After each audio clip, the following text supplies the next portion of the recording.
On a freezing December night in 1944, the fate of the Western Front hung on a single, ignored warning.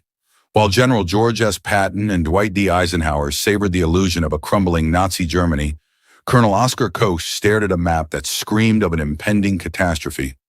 Adolf Hitler was preparing his final, most desperate gamble in the Ardennes, a strike designed to bleed the Allied advance white.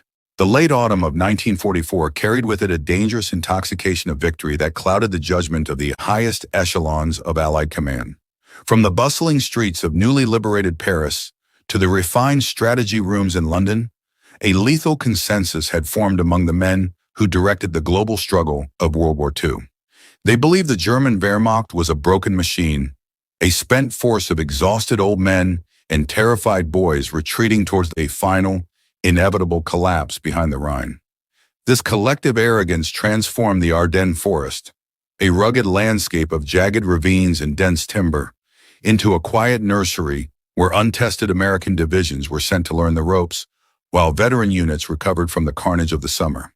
The Supreme Commanders, including Dwight D. Eisenhower and Omar Bradley, relied on mathematical certainties and logistics, convinced that Hitler lacked the fuel, the armor, and the air cover to ever again seize the initiative on a grand scale. Yet, beneath this veneer of Allied triumph, a shadow was lengthening across the maps of the Third Army. While the rest of the world celebrated an early Christmas of perceived peace, Colonel Oscar Koch, the Chief of Intelligence for General George S. Patton, remained entombed in a world of cold data and unsettling anomalies. Koch was not a man of theatrical flair or loud proclamations. He was a meticulous architect of information who understood that in the chaos of World War II, silence was often louder than gunfire. He watched with growing alarm as the most lethal armored formations in the German arsenal, the 6th Panzer Army and the 5th Panzer Army, began to evaporate from the front lines, vanishing into the deep forests of Germany under a shroud of total radio silence. Koch possessed a rare ability to see the battlefield through the eyes of the enemy, and he recognized that Hitler was a gambler who would never accept a slow, grinding defensive death. He began to compile a dossier of doom that challenged the very foundations of Allied strategy, noting that heavy freight trains were moving westward under the cover of night, carrying vital fuel and ammunition toward the very sector the Americans considered a ghost front. He tracked the systematic evacuation of German civilians from border villages, a logistical maneuver that cleared the narrow winding roads for the massive weight of Tiger and Panther tanks. While the weather forecasters spoke of incoming storms as a mere inconvenience, Koch saw the meteorology as a tactical weapon, realizing that a thick blanket of fog and snow would ground the Allied air power and leave the American infantry blind and isolated against a tidal wave of steel. Despite the rising tide of evidence, the warnings issued by Oscar Koch were met with derision and dismissive smirks by the intelligence staff at higher headquarters, who labeled him a pessimist clinging to an impossible nightmare. The bureaucratic machinery of war had become enamored with its own success, creating a strategic blind spot so vast that it invited a catastrophe of unprecedented proportions. Koch refused to yield, standing before his massive situation maps and drawing a bold red question mark over the Ardennes sector, accompanied by the chilling notation of an enemy concentration that no one else dared to acknowledge. He was a lone voice crying out in a wilderness of overconfidence, trying to convince a command structure that was already mentally planning the victory parade in Berlin, while the fuse of a German powder keg was burning toward its end. The genius of Oscar Koch lay in his relationship with George S. Patton, a commander whose own explosive ego was tempered by a profound respect for the cold, hard facts of intelligence. Patton was a man who lived for the offensive, a warrior who believed in the destiny of his ivory-handled revolvers and the unstoppable momentum of his armored columns. Yet when Koch spread his maps across the general's desk and pointed to the vanishing panzer divisions and the suspicious quiet of the Ardennes, the bravado of the Third Army commander shifted into a state of lethal focus. Patton knew that Koch did not trade in rumors or shadows. He traded in the survival of 250,000 men, and if the colonel said a storm was coming, the Third Army needed to be ready to pivot into the heart of the tempest. As the first half of December 1944 ticked away, the tension within the Third Army headquarters became a physical weight, contrasting sharply with the festive atmosphere of the rear echelons. Koch's reports grew more frantic, detailing the arrival of elite SS paratroopers and the stockpiling of bridge-building equipment near the Meuse River, all signs of an offensive designed to split the Allied lines and seize the vital port of Antwerp, while other generals were attending holiday parties or planning minor local attacks. Patton and Koch began a secret, unauthorized planning phase to prepare for a contingency that the rest of the world called impossible. They identified the precise routes for a massive northward dash, calculating the fuel requirements and road capacities for thousands of vehicles to move through the ice and snow long before the first German shell was ever fired. The tragedy of the coming conflict was rooted in the thousands of young American soldiers sitting in the foxholes of the Ardennes, men who had been told that the war was practically over and that the woods before them were empty of everything but shadows. They were the victims of a high-level failure of imagination, left with thin summer uniforms and inadequate ammunition in a sector that was about to become the epicenter of the bloodiest battle in American military history. Hitler's gamble was not just a military operation. It was a psychological assault intended to shatter the resolve of the Western Allies and force a negotiated peace that would leave the Nazi regime intact. Every piece of intelligence Koch gathered was a frantic attempt to prevent the slaughter, to bridge the gap between the comfortable lies of the high command and the brutal reality of the German buildup. On the night of December 15th, the silence in the Ardennes forest was unnatural, a heavy, suffocating stillness that seemed to hold the breath of an entire continent. Oscar Koch sat alone with his greased pencils and maps, knowing that the window for prevention had slammed shut and that the time for interpretation was over. To the north, the German 6th Panzer Army was already idling its engines. The low growl of thousands of tanks muffled by the falling snow and the thick canopy of the pines. The trap was set, the Allied leaders were asleep in their complacency, and the only shield between the American army and total annihilation was the foresight of a quiet colonel and the aggressive spirit of a general who was already mentally turning his tanks toward the north. At 5:30 in the morning, on December 16, 1944, the world of the Ardennes exploded into a wall of orange fire as 1,600 German artillery pieces fired in a single, synchronized roar. The earth shuddered with such violence that men were thrown from their bunks, and the night sky was torn apart by the screaming transit of thousands of shells that shredded the frozen treetops into lethal splinters. This was the opening note of the Battle of the Bulge, a symphony of destruction that caught the Allied Supreme Command in a state of paralyzed shock. The quiet sector had vanished, replaced by a chaotic landscape of retreating units, severed communication lines, and a tidal wave of camouflaged German infantry emerging like ghosts from the fog. As the reports of the massive German onslaught began to trickle into the various headquarters, the initial reaction was one of disbelief and dangerous minimization, with many commanders insisting these were merely local counterattacks. But at Patton's headquarters, Oscar Koch looked at the map and saw the exact fulfillment of his darkest prophecies. Recognizing the shape of the German Bulge as it punched through the thin American lines toward the vital crossroads of Bastogne. The consequence of the Allied hubris was now being measured in the blood of 18-year-old boys who were being overrun by the heavy steel of the 5th Panzer Army. The strategic initiative had shifted in a heartbeat, and the survival of the Western Front now depended on whether the Allied leadership could recover from its own arrogance and execute a miracle of logistics and courage. Hitler's gamble was working with terrifying efficiency in those first hours, as the thick fog grounded the Allied air forces and allowed the German columns to advance with impunity along the narrow mountain roads. The German commandos, led by the infamous Otto Skorzeny, were already behind the lines wearing American uniforms, flipping road signs and cutting telephone wires to sow a paralyzing sense of paranoia among the retreating troops. The American soldiers, caught in the initial shock, found themselves fighting desperate holding actions in frozen villages whose names they could not pronounce, trying to buy minutes with their lives while the high command in Paris struggled to grasp the scale of the disaster. This was the price of ignoring the quiet voices of intelligence, a debt that was being paid in the snows of the Ardennes. The atmosphere at the emergency conference in Verdun on December 19th was thick with the scent of damp wool and the palpable fear of a broken front. General Dwight D. Eisenhower looked at his grim-faced commanders and realized that the war he thought he had won was now threatening to turn into a catastrophic stalemate or worse.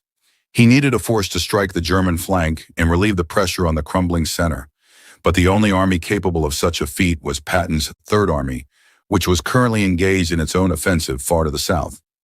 The room fell into a heavy silence when Eisenhower asked how long it would take to disengage and move north, a question that most generals believed would require at least a week of preparation and reorganization. It was in this moment of supreme crisis that the preparation of Oscar Koch and the audacity of George S. Patton merged into a single decisive strike against the German gamble.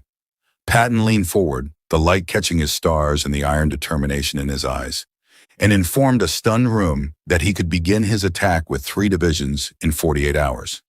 To many of the staff officers present, this claim was viewed as a ridiculous boast, another example of Patton's theatrical ego overriding military reality. They did not know about the secret maps, the pre-scouted routes, or the meticulous logistical work that Koch had been overseeing for weeks in anticipation of this very moment. Patton was not guessing. He was executing a plan that had been forged in the fires of accurate intelligence. The order was given, and the Third Army initiated a logistical maneuver that remains unparalleled in the history of modern warfare, a synchronized pivot of hundreds of thousands of men and vehicles in the dead of winter. Truck drivers pushed their engines to the breaking point on roads that were nothing more than ribbons of black ice, driving through the night with dimmed headlights to avoid detection by the German scouts. Behind this massive movement was the invisible hand of Oscar Koch, directing the flow of information and ensuring that the armored columns were heading exactly toward the most vulnerable points of the German penetration. While the Germans believed that they had the Allies on the run, 250,000 men were racing toward their flank with a ferocity and speed that would soon turn the tide of the entire battle. The Battle of the Bulge was no longer just a defensive struggle for survival. It had become a race between Hitler's desperation and Patton's speed, between the fog of the Ardennes and the clarity of Koch's intelligence. As the lead tanks of the 4th Armored Division began their push toward the besieged town of Bastogne, the weight of history shifted once again. The consequence of the early warnings was now manifesting as a steel fist aimed at the heart of the German offensive, proving that the most powerful weapon on the battlefield was not the largest tank or the heaviest gun, but the courage to see the truth when everyone else was blinded by the light of a false victory. The strategic centerpiece of the German gamble was the quiet, unassuming town of Bastogne, a vital hub where 7 roads converged like the spokes of a lethal wheel through the heart of the Ardennes. By the morning of December 20th, 1944, the town was no longer a mere geographical point on a map, but the symbol of Allied defiance against an overwhelming tide of steel. Inside this perimeter, the men of the 101st Airborne Division, the Screaming Eagles, found themselves completely encircled by a ring of 7 German divisions, including the elite Panzerlehr and the 2nd Panzer Division. These paratroopers, who had been rushed to the front in open-top cattle trucks with little more than the clothes on their backs and a handful of ammunition, were now the only thing standing between Hitler's panzers and the open roads to the Meuse River. The conditions inside the pocket were nothing short of hellish, as the temperature plummeted to 10 degrees below zero and the ground became as hard as iron, making the simple act of digging a foxhole a grueling test of human endurance. The German commander, General Heinrich von Luttwitz, recognized that Bastogne was the anchor of the American defense, and that as long as it held, his armored columns were forced to bypass the town on narrow secondary roads that were rapidly becoming choked with mud and debris. On the afternoon of December 22nd, 4 German soldiers carrying a white flag of truce approached the American lines, bearing a formal typewritten demand for the total surrender of the garrison. The message was cold and calculated, warning that the heavy German artillery was prepared to level the town and annihilate every soul within it. When the document reached the desk of Brigadier General Anthony McAuliffe, his initial reaction was not one of fear or tactical calculation, but of pure, unadulterated American saltiness. He looked at the paper and uttered a single, 4-letter word that would echo through military history: nuts. This defiant reply, officially delivered back to the bewildered German officers, became the rallying cry for a garrison that refused to break, even as they ran out of food, medical supplies, and the very shells needed to feed their guns. While the men in Bastogne were holding their breath and their positions, the Third Army was performing a miracle of engineering and grit that defied every established doctrine of winter warfare. General George S. Patton, fueled by the intelligence insights of Colonel Oscar Koch, was pushing his divisions northward with a relentless intensity that bordered on the obsessive. The movement of over 200,000 men was not a parade. It was a desperate, high-speed scramble through a landscape of frozen carnage. Engineers worked frantically under the cover of darkness to reinforce bridges that were never designed to support the 60-ton weight of American Sherman tanks, while mechanics performed engine overhauls in the middle of snow-covered fields, their fingers literally freezing to the cold metal of the tools. This was the leadership flow in its most visceral form, a synchronized effort where every truck driver and every private knew that a single hour of delay could mean the death of the 101st Airborne. The psychological state of the German high command during these critical days began to shift from the initial euphoria of the breakthrough to a gnawing sense of impending doom. Adolf Hitler, secluded in his Adlerhorst bunker, was demanding that his generals maintain the momentum at all costs. But the reality on the ground was a nightmare of logistics. The 6th Panzer Army, the spearhead of the northern attack, had become hopelessly entangled in the stubborn American defense at Elsenborn Ridge. The narrow roads were littered with the charred hulks of Tiger tanks that had run out of fuel, their crews forced to abandon their multi-million-mark machines and retreat on foot through the very snow they had hoped would hide them.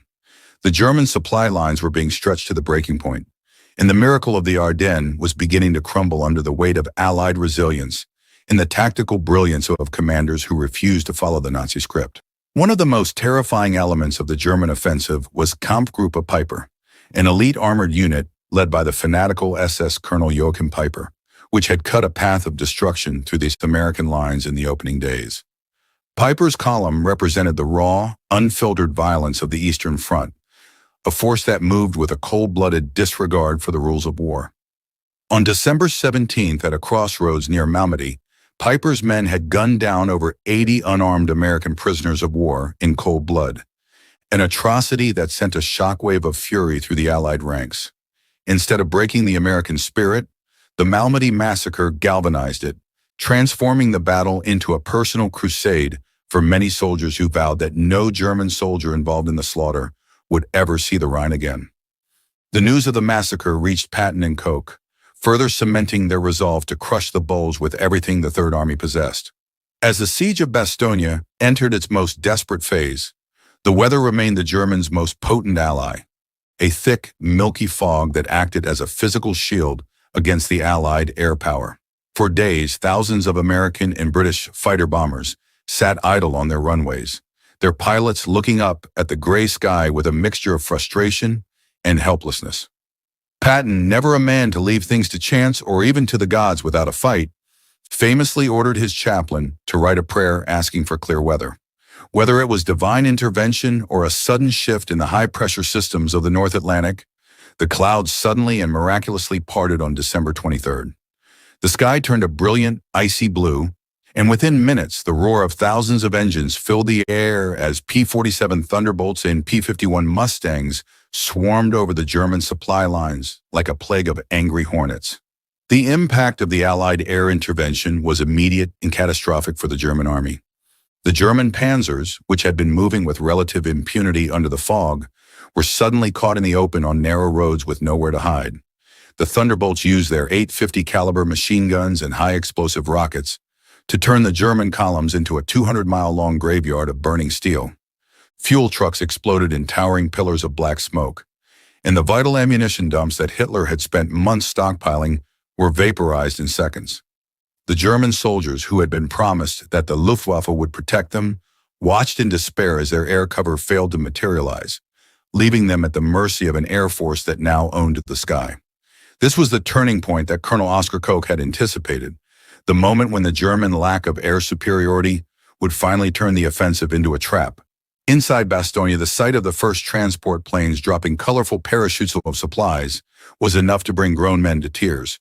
For days, the paratroopers had been rationing their ammunition to just a few rounds per man, and the medical tents were filled with soldiers suffering from horrific frostbite and wounds that could not be properly treated. The arrival of food, blankets, and shells revitalized the defense, allowing the 101st to repel a series of massive German infantry assaults on Christmas Eve. The Germans threw everything they had at the perimeter: artillery, tanks, and elite grenadiers. But the American line, though stretched to the breaking point, refused to snap. The defensive struggle at Bastogne had become a battle of wills, and it was becoming clear that the German will was beginning to fracture against the iron resolve of the Screaming Eagles. On December 26, the 48th hour of Patton's promised relief arrived with a roar of tank engines and the thunder of heavy guns. The 4th Armored Division, leading the charge of the 3rd Army, had fought a brutal yard-by-yard battle through the German lines to reach the southern edge of the Bastogne perimeter. Lieutenant Colonel Creighton Abrams, a man who shared Patton's aggressive spirit, saw an opportunity to punch through the final German ring and took it without hesitation. His tanks, led by the legendary Sherman nicknamed Cobra King, crashed through the German defenses at the village of Assenois and rolled into the American lines. The relief of Bastogne was not just a military victory, it was a psychological hammer blow to the German high command, signaling that the Bulge was now being squeezed from the outside by an army that would not be stopped. The aftermath of the relief revealed a landscape that looked like a vision of the apocalypse. The forests around Bastogne were shredded, the ground littered with the frozen bodies of men from both sides, often found huddled together in the same foxholes in a final grim embrace of death. The equipment losses for the German army were staggering, representing the last of Hitler's strategic reserves that could never be replaced. Colonel Oscar Koch, still working tirelessly behind the scenes, was now analyzing the retreating German units, identifying the collapse of the 7th Army and the disintegration of the SS Panzer divisions. He knew that while the fighting would continue for another month as the Allies pushed the Germans back to their original borders, the strategic heart of the Nazi war machine had been cut out in the snows of the Ardennes. The Battle of the Bulge was the bloodiest conflict American forces had ever faced in World War II, resulting in nearly 80,000 casualties. But it was also the crucible that forged the final victory in Europe. The failure of Hitler's gamble left the German army in the West completely hollowed out, unable to mount any serious defense of the Rhine or the heartland of the Reich.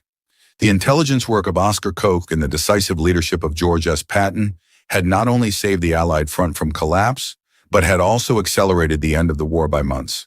If the warnings of the 3rd Army intelligence had been ignored by Patton, as they were by Eisenhower and Bradley, the war might have stretched into 1946, with unimaginable costs in human life and the potential use of atomic weapons on European soil. One of the most profound lessons of this conflict was the danger of institutional arrogance and the vital importance of the outsider perspective in military leadership. Oscar Koch was not part of the inner circle of the Supreme Command. He was a quiet professional who valued truth over consensus, a man who was willing to be the bringer of bad news when everyone else was intoxicated by the scent of victory. His ability to piece together the fragments of radio silence, railway reports, and weather patterns into a coherent picture of the enemy's intent is still studied in military academies today as a masterclass in operational intelligence. Patton, for all his flaws and his theatrical ego, possessed the rare wisdom to listen to a subordinate who told him what he did not want to hear, proving that the greatest leaders are those who can set aside their own certainty to face the reality of the battlefield. As the spring of 1945 approached, the 3rd Army began its final relentless march toward the heart of Germany, crossing the Rhine and liberating the concentration camps that revealed the full, horrific scale of the regime they had been fighting. The momentum that had been saved in the Ardennes now carried the Allies to the Elbe River, where they met the advancing Soviet forces from the east. The shadow of the swastika was finally fading from the map of Europe, a victory that was built on the frozen ground of the Ardennes and the foresight of men who refused to be blind. The soldiers who survived the Bulge carried the scars of that winter for the rest of their lives, a reminder of the thin line between victory and catastrophe and the cost of the freedom that had been so nearly lost. In the years following the war, Colonel Oscar Koch remained a modest figure, rarely seeking the spotlight or the fame that came to the more flamboyant generals. He continued to serve his country with the same quiet dedication, eventually retiring as a brigadier general, his contribution to the victory in the Ardennes often buried in the footnotes of history books.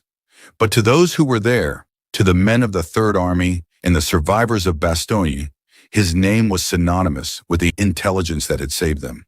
He was the man who saw what Patton did not, the man who predicted Hitler's final secret gamble, and the man who ensured that the Allied march to victory would not be derailed by the arrogance of the high command. The Battle of the Bulge stands as a timeless monument to the resilience of the common soldier and the critical importance of intellectual honesty in leadership. It is a story of how a few men, armed with the truth and the courage to act upon it, can change the course of a world war. As we look back on the events of 1944, we are reminded that history is not a series of inevitable events, but a collection of choices made under pressure, where the difference between a disaster and a triumph often rests on the shoulders of a single officer with a grease pencil and a map that whispers of impending doom. The echoes of the artillery in the Ardennes have long since faded, but the lessons of the Bulge remain as relevant today as they were on that freezing December morning when the world nearly ended in the snow. If you were in General Eisenhower's shoes at the Verdun Conference, would you have bet the entire war on Patton's 48 hours promise? Or would you have played it safe and risked the fall of Bastogne? Let us know your strategy in the comments below, and don't forget to subscribe and hit the notification bell.